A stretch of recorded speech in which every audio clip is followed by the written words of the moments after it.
Hey guys, welcome to another Achieve More podcast. My name is Anthony. If you'd like, you can find me on YouTube at Picksburgh. I do a lot of videos there where my girlfriend and I travel all over the place and do fun things.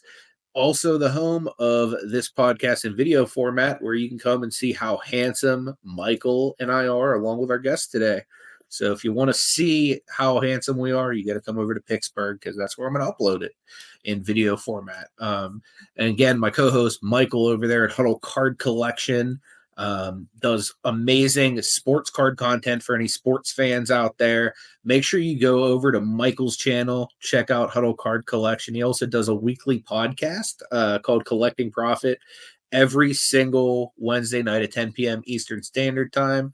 Anything new and exciting happening over there, Michael, you want to do? Or talk about? No, you hit most of it. Like I said, just to reiterate what Anthony said, if you're into, the sports cards type content, selling, collecting, just the overall hobby of what the news is, come on over to Huddle Card. Love to have you show up in the show and interact with myself in the chat. It'd be really fun. You'll have a good time.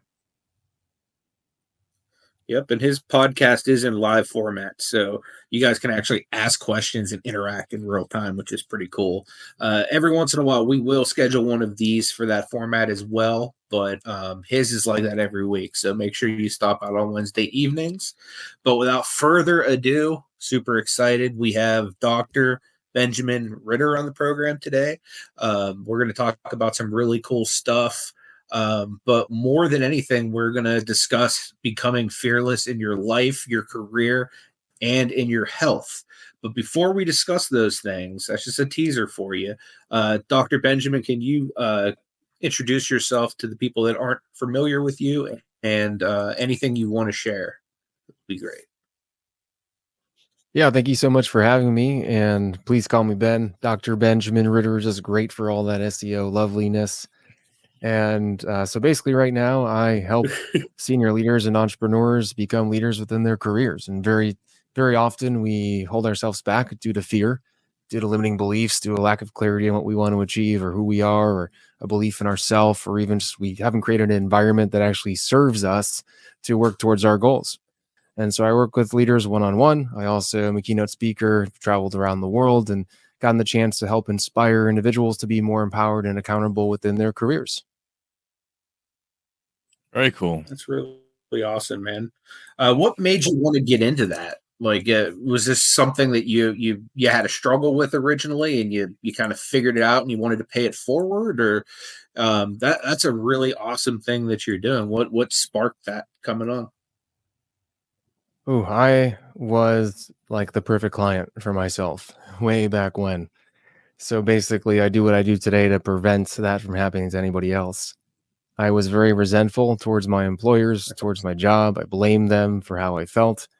I was a victim of myself, and I thought that my job was supposed to give me meaning. I thought it was supposed to solve all my problems. And so I took that negativity and like it just bled into every other facet of my life. My relationships, my health, my mindset, my productivity, and my ability to actually do good in my work and my job. And even it prevented me from seeing what opportunities were available. And so lo and behold, I actually ended up in a leadership development program in that mindset and learned that this type of environment and field existed. Now, as a side hustle, I was a coach at the time, but in a very different field. So I worked on having confidence in myself and becoming comfortable with the uncomfortable. But because I had so many disappointments in my career in the past, I kind of gave up on that professional world. And so luckily, I was in that training program and realized that everything I knew from my personal life, I could apply to my professional life. I just had to believe that it could happen because of my past, I just kind of forgot that. And so I started on the path to where we are today. I got my doctorate. I started getting professional experiences in the space. I started applying my understanding of how to build a coaching practice into this environment, in this world. Started building a brand, was consistent, did some good work. Lo and behold, 12 years later, we have a pretty strong business and I get to do what I love. But yeah, I think that's amazing how you kind of said you were like your ideal client and you kind of build a business to help other people avoid the same mistakes and pitfalls that you had gone through before, which is just amazing, man. I give you props for that.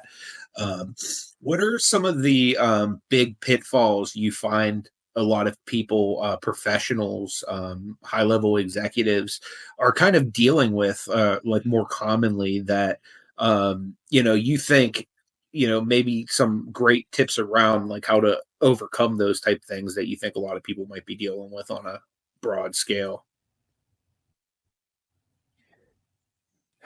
Common pitfalls. There are a lot of them. There's actually 65 of them that I list in the book, but I'll give a couple here. Oh, wow. So generally, um, leaders don't know what they stand for. So they don't really. If you go to a leader or even an entrepreneur and you say, "Why do you do what you do?" or "Who are you? Why do you show up?" People tend to stumble over their words, and that is such a critical piece of information because with that, not only will you have more confidence in yourself, but you'll also have more motivation to wake up and do what you're doing each and every single day. The one-off rejections or that negative feedback from a manager or from a business partner or from a client isn't as effective. It doesn't knock you down. You stay on your pedestal, you stay at your mountaintop because you believe in yourself and what you're working towards. And everything that happens in between is just information on your path to progress and towards achieving your goals.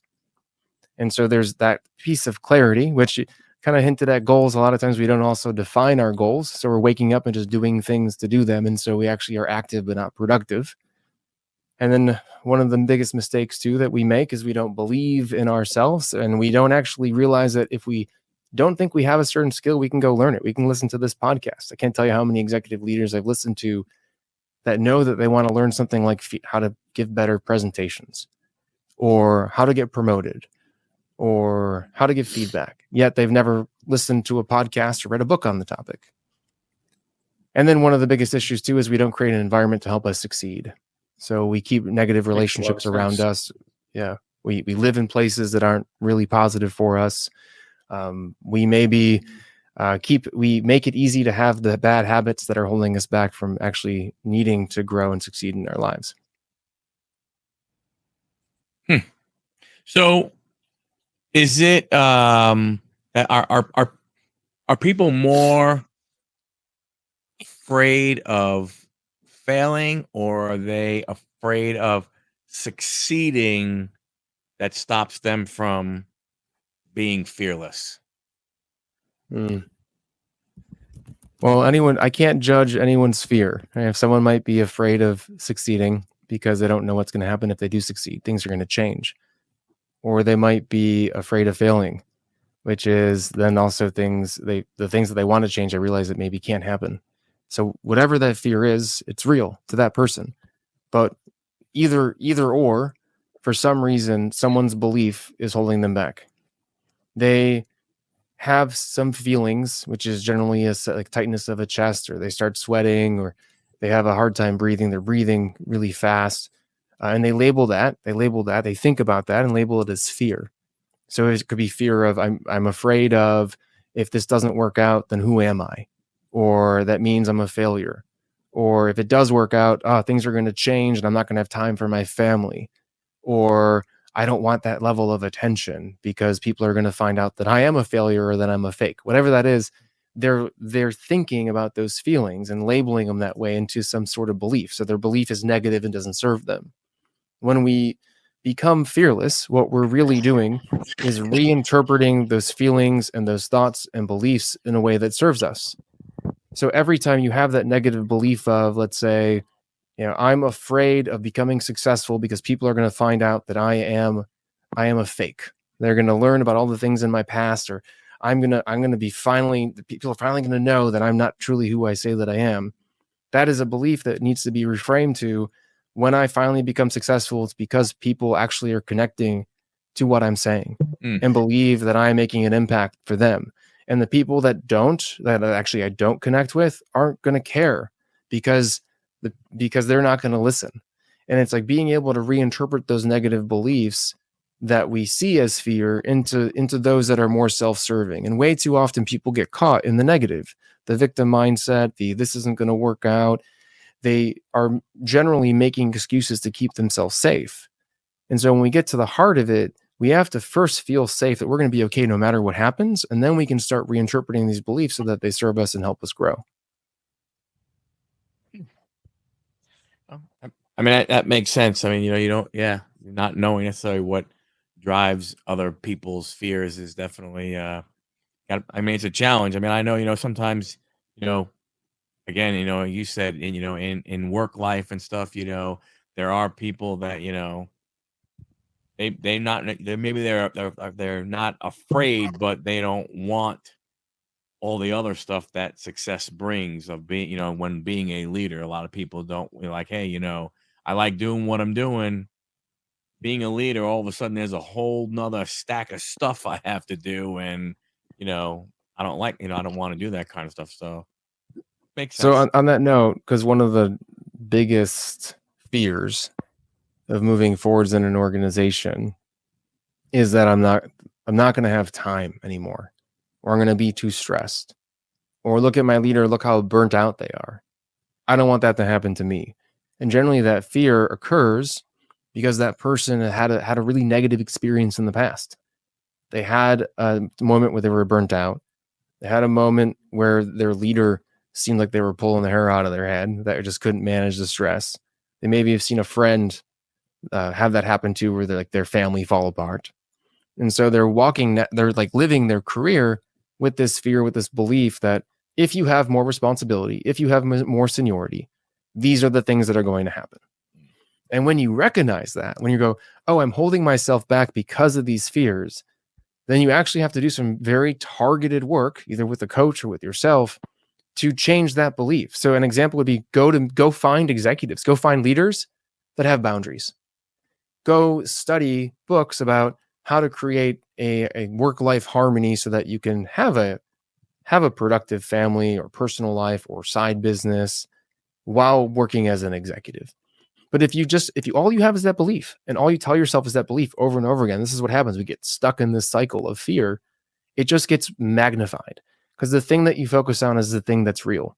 And so we have to learn to focus on something else. It's going to start small. It's one little step at a time, but eventually we can actually replace or create a new belief that's stronger than the old one, such as, oh, I can be an executive and not go to a meeting at 10 p.m. at night, or I can be an executive and go on a vacation. I was working with the CEO the other day. He took a week off into a darkness silence retreat, completely inaccessible. Another CEO ended up on a 30-day, a month honeymoon away from their business, all because they set up the processes, the operations, the people. They had them in place so they could feel comfortable going away, but also they worked on their belief of, I don't have to be there every day, and people are still going to do their job. Looking at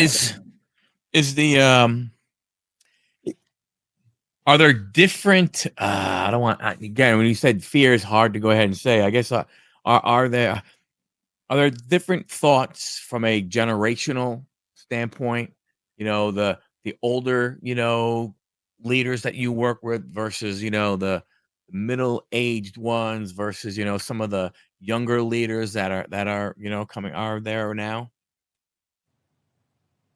I'm a little bit biased because the people that approach me tend to fall into the category of the people that want to work with me.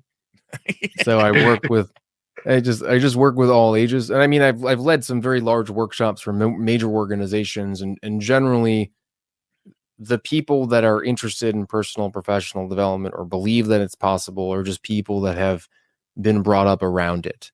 So I think it's more environmental than it is age, or so it's more about the experiences you've had in your work life than it is about kind of how old you are. Generally, someone that's a little bit older at this point in time in life has worked through a couple different economic situations where they're maybe more used to just doing the hard work, but then at the same time, they've gone through some economic downturns where loyalty isn't promoted as much. And then, then the younger generations might have grown up in organizations that are a little bit more tuned to leadership and talent development, more of these topics. But generally, it's more about the experiences you've had growing in your career so far, and the types of organizations. Like if you're going to work at a traditional governmental organization, you might not have the same exposure to balance or personal development as you would maybe at a actually I'm going to take this back, because the governmental organizations that I've worked with invest heavily in leadership development and confronting fear and have a good work-life balance, where the organizations that are more kind of startup focused have had a little bit of a culture of a grind mentality. So I'm talking a little bit in a circle, but to answer your question, I think it's more about the work environments you've been a part of. And there are so many different work environments that whatever belief you have about what is capable at work, I promise you, I can find somebody completely different, completely opposite. Has a lot of the a lot more remote workers, has that had a profound effect on leadership? From, I don't know, easier, harder, different methods of leadership and along those lines? Yeah, the biggest issue with organizations right now you see this a lot with the return to office or the RTO policies, is that they think they need to bring people back into the office because they haven't invested in leadership development for management to be able to help remote workers be as productive and as effective. So managers are in these positions trying to figure out how to engage and motivate their remote staff. At the same time, they're not sure if their remote workers are doing their jobs at all times, and they have no idea like what are the tools and strategies to use to ensure that that's happening. So to help placate them and help them feel more comfortable, organizations are bringing people back into the office. It's one of the reasons. When in just reality, we just have to help people understand how to have water cooler talk in a remote environment, how to create expectations and to give direct feedback so that managers and employees can work on projects on a kind of consistent basis, instead of here, you need to do this, and then realize that the employee didn't do it at the end. So building in kind of multiple objectives and milestones throughout that project, and also leveraging remote technology to be able to actually share a document. So a manager can check in once a week to see what the employee is actually working on. It's not that there's a lack of trust or that there's a micromanagement. It's that there's just insight, right? Or oversight, which a manager would have if they were walking by someone's desk every day. Like, hey, is my employee playing chess, or is my employee working on that presentation they're supposed to be doing? Mm-hmm. That makes a lot of sense, because I'm sure that especially with so many people going virtual through COVID and all that stuff, there probably was a lot of people abusing it. I know in the past I worked on projects where we used like Upwork, and there were people that would we had this thing where it would actually be able to record the screen through Upwork, and they'd have bots just like moving the mouse and stuff like that. So I kind of see where they would come about that. But yeah, I mean, just the fact that you have the tools to be able to be like, hey, look, this is what you should do in this instance, where you can actually still kind of manage your people from afar. That's kind of cool, to give them the tools to actually still be able to do that regardless. So I do have a question for you. We have a couple segments we like to do on the podcast. The first one we do is called No Dumb Questions, and this one's actually an audience member's question. This person is asking, hey, I got a new job. I really, really like it. I feel like I might be a little underqualified for the position, but I'm super passionate about what it is. Do you feel like it's all in my head, or do you feel like it's something that, um, they can overcome? Awesome question. Thank you for sharing. Sadly, passion doesn't get people jobs, but there's a way to leverage that passion to make an impression that could potentially lead to a position. So if you feel that you don't have first off, if you feel like you don't have qualifications for a role, go learn what you think you're missing. So like I work with leaders all the time that are looking for jobs, maybe in a different field. And they're like, oh, I don't have this one thing. Like I don't have this partnership experience. Great. Go study and learn and prepare a story for that question when it's going to come up in an interview, when you're going to have that conversation. It won't take long. It'll take an hour. I've done some research and preparing what would you do for this company within this specific scope of work. Just make sure that you have that in your pocket so you can pull that out when you start to have that conversation. Because generally, the only reason why someone has experience and you don't is because either they've done it or they studied it. So go Mhm. study it to make sure that you can talk about how you would do it. The next piece is if you are incredibly passionate about a specific job, how are you going to explain that passion? Well, you can't do it in a resume. You can't do it on a LinkedIn profile. You might be able to show certain keywords in a LinkedIn profile, what you post, but you can show it in a conversation.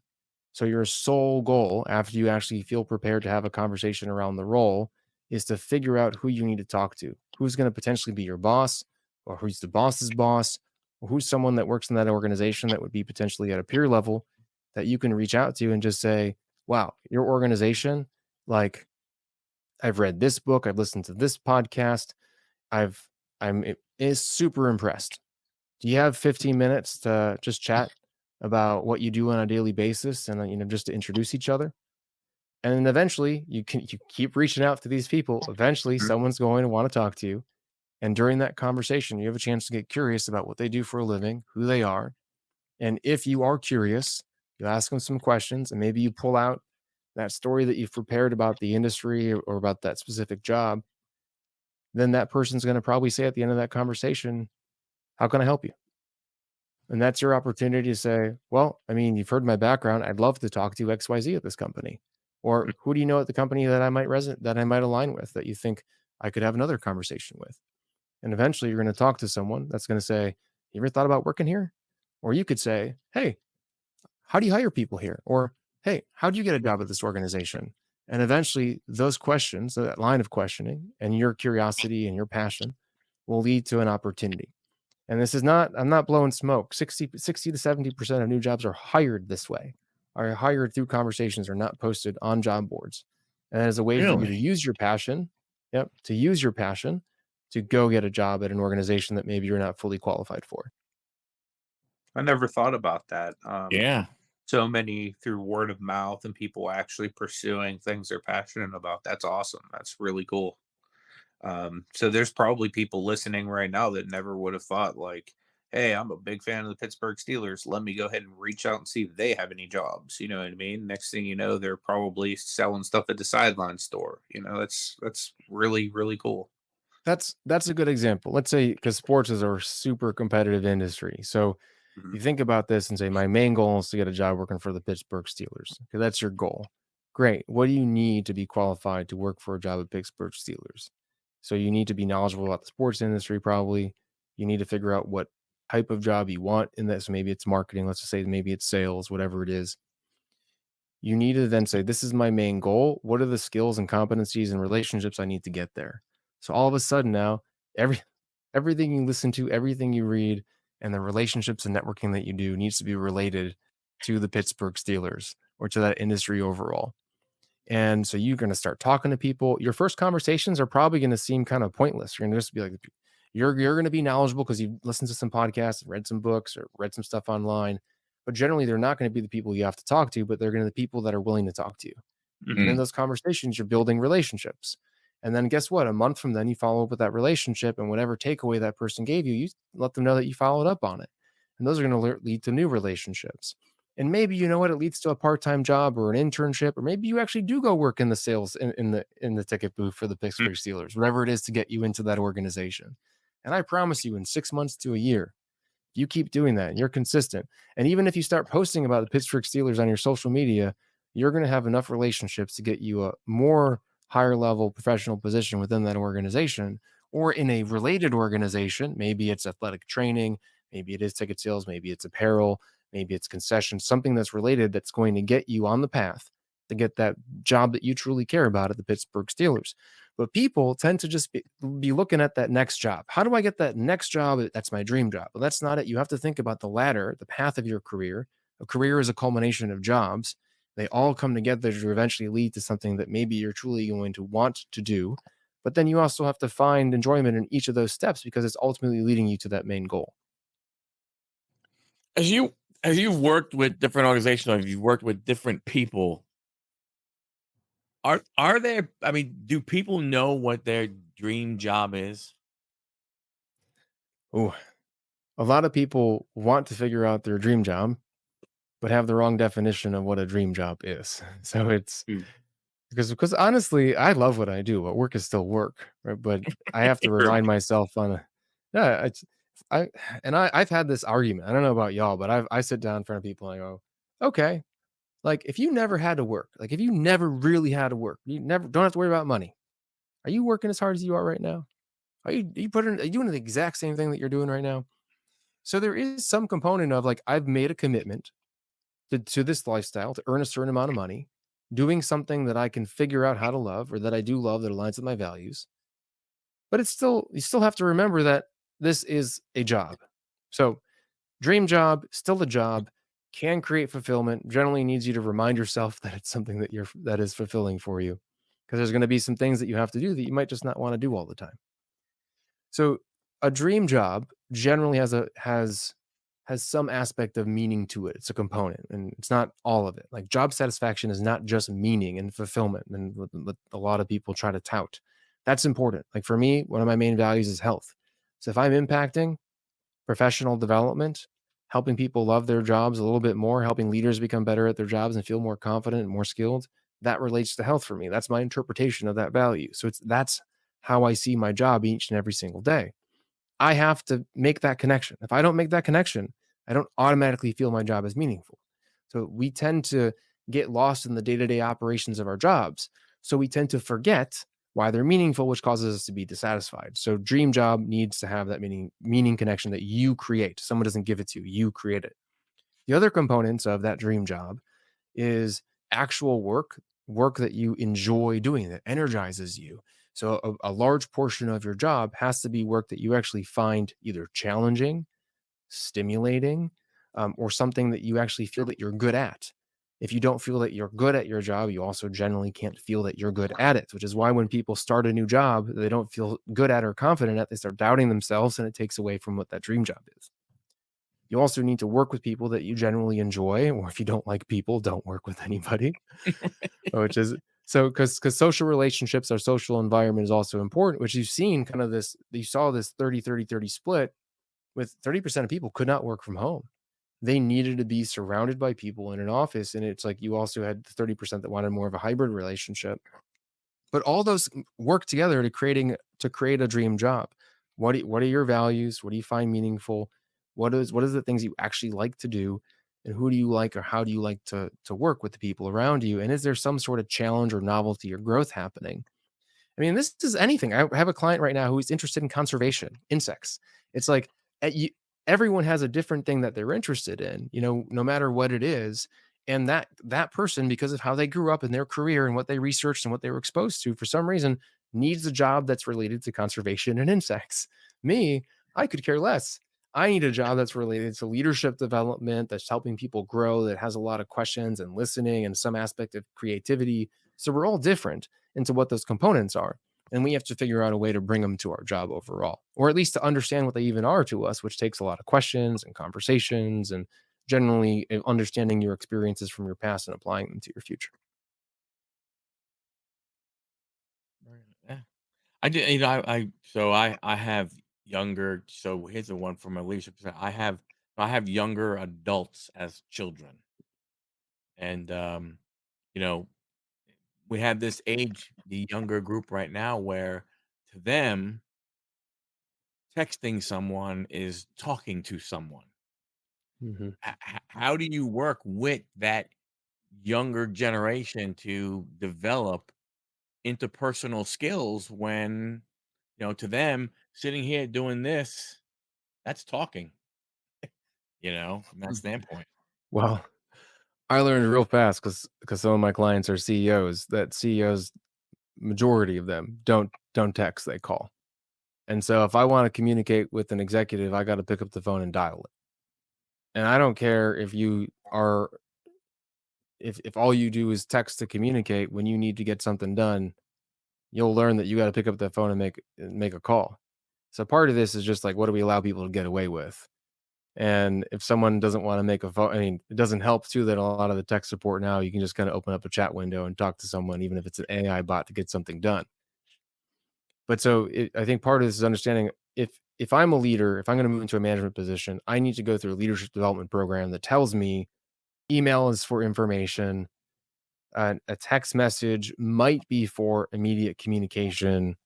A phone call is for urgency, or like constructive direct feedback, or an in-person meeting is required for that. That's training. That's just say, hey, look, you're texting, great. Like that leader that's in charge of the person that's texting needs to call them or say, hey, this information is not a text, it's a phone call. Hey, this email is not an email, it's a instant message. And if we have kids right now that are just texting as communication, sometimes might have to be direct and say, hey, look, call me for 5 minutes. That helps me feel like we're connected, and like having that direct and frank conversation with them. Now, I do know some individuals that just don't like picking up the phone and making a phone call. There's fear associated to that. Well, that's where we start working on becoming fearless and talking about their goals and what they truly want to achieve. Anthony has to go ahead and Anthony has to get in the chat and get tech support. Yeah. No, it's interesting about the generational difference in communication, right? When texting and calling. Yeah. And I even face this myself because like it's easy to text. Calling takes time. I can text when I'm doing other things. And it does not impact relationships as much as a phone call does. I know that if I call my friend for 15 minutes, or if I call my client for 15 minutes instead of texting them or an email, I have now strengthened that relationship. And it could even just be, if you want that call, then great, then you should maybe make that call. But it might also just be a learning moment to say, I want to share with you something about how I keep my relationship strong, my friendship strong, or how I've created business contacts. Emails are great, but emails get lost. It doesn't get lost, a phone call. And right now, no one's calling each other, nobody. And so if you're other than spammers, so if you're the person making a phone call, all of a sudden now you're important to that person. You're unique. They might see your name pop up on that phone and be a little like, I can't believe this person is calling me. But once they talk to you, you're now going to be levels above the other relationships in their life. So do you want to make an impact? Okay, let's talk about phone calls. And I think from the standpoint also from, is when someone sends you an email or someone sends you a text message, the truth is you're wondering how much are they paying attention, otherwise, to what's going on. Whereas if you're having a conversation, it's, if you're one-on-one with someone and you're trying to, like you said, you're trying to get that job with the Pittsburgh Steelers, or you're trying to do something along those other things, when you're talking to someone, they understand that the attention is there, right? Versus then a text message is like, well, does the person really care what the answer is? Because they all they did was send a text message or something along those lines. Yeah, it's so generally when we're first doing work with clients, we do kind of like a spray and pray, or like a big approach of just like how many messages can we get out at once to the contacts that we're interested in talking to. But then you kind of, as you want to deepen and strengthen the relationship, it becomes a phone call, becomes an in-person meeting, etc. I was working with a client the other day he's exploring career options. And so you start wide, you get narrow. But there were certain organizations that he was interested in. And I was like, he's like, I don't know how to get in touch with them. I said, well, we can go on LinkedIn, we can send messages, we'll do emails. Like, we totally can do that. But try this, pick up the phone. He actually was afraid of picking up the phone. Pick up the phone and call them. Their numbers on the website. And he was in an industry that like they wanted to talk to him, as like nonprofits and stuff. And it's like, you call them and you say you're interested and curious and you want to learn more, they will put you in touch with someone. Because that's the organization that wants people to be interested in them. And like, he's like, I never thought about that. It's like, I remember the days where I had to go to offices and knock on doors and hand out resumes. I mean, it's like, you can still do that. That's okay. Like, you may have the success factor might be a little bit lower, and walk in and handing in a resume because people might not be in the office, but picking up the phone, you'll talk to somebody. That makes a lot of sense. I have a question for you in regards to people that might be fearful in dealing with bosses that scream, cuss, that just have, bad tempers. How do you deal with those higher level executives that have to deal with a boss like that? Well, there's some things you can manage up, and then there's sometimes just toxic work environments. Sadly, sometimes people need their jobs, or they feel that they need their jobs and don't have options. So start working on option 2 right now, because you're in an environment that you You should never be treated that way or surrounded by people that, and this is if it's directed at you, right? That temper is directed at you. You do not need to stay there, and you should please start working on that next option very quickly. It's also an HR violation. So you can go in there and make a complaint to HR about what's happening. So keep records and go to, and while you make a complaint, so getting into some legal things now, you're generally pretty protected right away. It should end up being okay for you to find that option B and get out of town. If it is a very unsafe environment, I mean, you can even just quit and leave.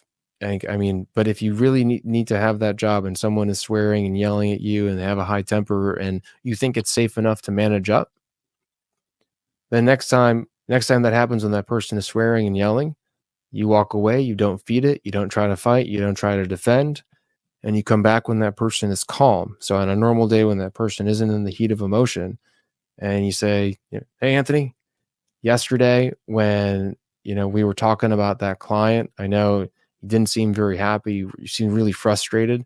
I just want you to know that when you were, your reaction actually made me really scared and afraid to be around you. And is there a way that we can change that in the future?" Now, I highly recommend, if you're in an unsafe environment, to do that with a third person in the room and say, "Hey, Michael, can you come with me in a second? Because we were both dealing with this." Or if it's really unsafe, you can even bring HR in with you. But that's a way to manage up. And this is such a touchy situation because I don't know what level of safety this person has or trust this person has with the individual. Like if it's like someone that's like your dad and you're in a family run business and everyone's just kind of swearing and yelling at each other, then you could just say, "Hey, Anthony, what are you doing? You're treating me like I'm your enemy. Like we're friends here. Like the way you just talk to me, like that really can't stand because it makes me feel unsafe and uncomfortable." Like if you're in a family environment, that's okay. So it just really kind of depends on the actual situation and culture and such in terms of what direction you go.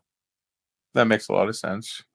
Yeah, I was asking more in terms of just somebody who's, in a position that they, may or may not like, but they need it. And, because I've worked for bosses in the past that have been that way, you know what I mean? And luckily I've taken, the second option, as you've said, but I know other people that have stayed in toxic, workplaces for years on years on years. And, that's why I ask, because, there's got to be something that people that are dealing with that level of toxicity, can do. So I think that the advice you gave was great. Yeah, and also the first thing, please, this is if you're in that situation, it's not you. Because a lot of times when you're in that situation and someone's screaming at you and has a temper, we end up, and I've worked with clients that have been the after effect of this, years of being in this environment, they think so low of themselves because they've been yelled at and screamed at and had someone tell them that they're nothing for so long. You have to counter whenever someone's sharing and screaming and sharing their temper towards you. Remember that it's not you, it's this person's reaction to whatever's happening within themselves. So don't blame yourself. Immediately get out of the situation as fast as possible. And then we can see what those options are. Great. So what do you what would be your advice be for people who, they have a job and let's say it's not a it's more like a job, like it's a specific job that they think that they're the only ones, like their company is the only company that work for that does A, and they have a feeling saying, "You know what? I have no other option to go someplace because there can't be another company out there who does, who has a department that does what I do." What would you give to that person whom they might not be happy, advice to them to say that they might not be happy at their job, but they think there's nobody else, there's no place else that, does what I do here. So how am I going to find something different? Well, it sounds like you have an industry that you can create a business in pretty easily then. I'd say go after it. But I also would doubt that there's only one place that does the one thing. And we have this lovely thing called the internet now that we can just type in a bunch of keywords and searches and see what people are doing. There's always someone doing something that is similar to what you're doing. And if not, there's a company that needs to be doing it. And you can go to that company and tell them you want to do that thing there. So there's opportunity either through a business, through creating that business line within another organization, or finding the exact same thing at another company, just doing a little bit more research. Makes a lot of sense. Yeah. Michael, do you have any final questions before we let Benjamin go today? So I know you have your website that we know that we're going to have tagged below as a resource, something like that. Where do you go to? Who do you look to? What to further your own knowledge? What are there? What people in that? What other people that do what you do that do you look at? Yeah, so I have a bunch of different resources and leadership development that I love. There's a great podcast called Coaching for Leaders. It's probably my most favorite one out there. I also, in terms of personal development, I really enjoy like the Tim Ferriss of the School of Greatness podcasts. In terms of business, My First Million is a ton of fun, or Invest Like the Best. And then I'm a pretty much like a skills-based learner. So like right now, I'm just doubling down on sales techniques. And so listening to Alex Hormozy, who's incredible. He has a bunch of really great books out there and podcasts and puts all his workshops up for free. He's I think the co-founder of acquisition.com. And then, I'm kind of a nerd, so I read a lot of fantasy books too. That's not your question, but that's where most of my time goes. Nice. Actually, one of my questions I ask almost everybody is like, what are your hobbies? Do you collect anything? Like, what do you like to do in your time away from work? So yeah, that's actually a perfect segue into that question. Yeah, so my number one value is health. So that's mental, emotional, spiritual, physical. It's like all the different aspects of it. So a lot of my free time is spent doing like health and wellness type of stuff. I'm in Nice. Austin, Texas, so that usually revolves jumping into a cold plunge or jogging around the lake or going to some sort of health and fitness entrepreneur event. I'm also an equity mentor in healthy consumer packaged goods products, so like nutrition bars or interesting chips or drinks, drinks, and try to mentor and kind of get and stay involved in that space. And then I read a ton, so like not joking. Instead of sitting in front of the TV and changing channels, I'll find myself in a book for hours and be like, I probably should go do that thing right now that I need to do. That's That's awesome. for most of my time. And playing with the pets. You gotta have a little bit of pet time in there too. Yeah, absolutely. Is there anywhere besides the website that we're obviously going to have linked that you would like to promote, like social medias or other websites or anything like that? Yeah, everything's at liveforyourselfconsulting.com. You got links to my podcasts, LinkedIn, to the book website and page and listing. It's up there on Amazon too, so pretty easy to find. And that's mainly it. Great. Well, I definitely appreciate your time today. Thank you so much for coming on with us. I think you gave us some great advice that I think people are really going to be able to apply to their jobs and careers. So, again, really appreciate you. Michael, is there any thing coming up on Huddle Card you want people to know about? No, just other than we are 2 episodes away from episode number 90. We have episode number in 3 days we'll have episode number 89. 89 weeks in a row we've been doing collecting profit. Anthony and I did the first 60 together. I've been doing the I took over from there, from there. So we're getting towards 100. We're going to be 100 weeks in a row. It's going to be fun, man. Just so again, come on over and enjoy if you like this, the sports cars collectible niche. I might have to sneak back on with like a cheese burglar mask on for like the 100th or something like that. Just wear like a Rey Mysterio mask, one of the wrestling masks. That would be awesome. But yeah, guys, make sure you subscribe to Huddle Card Collection. Make sure you subscribe to Picksburgh.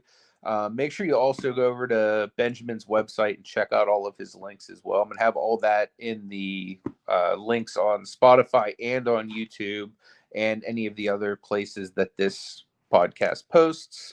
Appreciate you guys for watching. And until next week, we hope you guys take it easy and may God bless you. Thanks, everyone.